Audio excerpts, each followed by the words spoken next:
Hello guys and welcome to the video number 14. Alors, qu'est-ce que nous allons voir aujourd'hui? Nous allons aujourd'hui apprendre tout simplement à maîtriser la notion de balise de type bloc et balise de type en ligne en quelque sorte.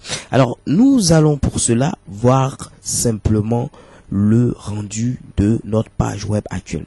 Alors, les différents H1 que nous avons ici sont des éléments de type bloc, étant donné que ces éléments possèdent par défaut une largeur, également une marge, que ce soit une marge extérieure comme une marge intérieure, possèdent également, disons, la propriété de pouvoir apparaître bloc après bloc, donc pas les uns à la suite des autres. Je vais vous montrer un autre type de balise pour que vous voyez les éléments de type en ligne. Donc je vais mettre simplement span, qui est une balise générique, de même que la balise div, qui est une balise également générique.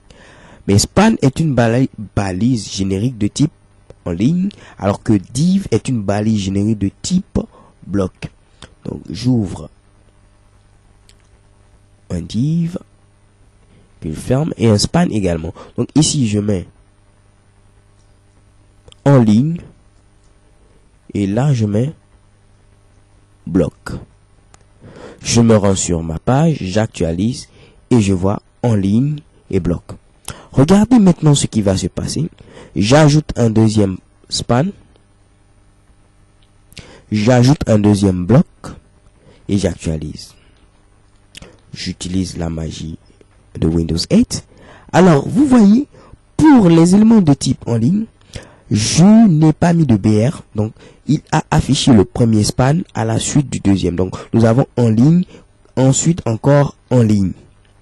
Alors que pour le div qui est une balise de type bloc, malgré que nous n'avons pas mis le BR, il est automatiquement allé, disons, au bloc suivant. Donc sans le mettre sur la même ligne. Donc les éléments qui se présentent de cette manière sont des éléments de type bloc. Et ceux qui se présentent de cette manière, sont des éléments de type en ligne. Ok? Donc les éléments de type bloc, nous pourrons modifier, disons, la largeur et plein d'autres valeurs. Plein d'autres propriétés plutôt.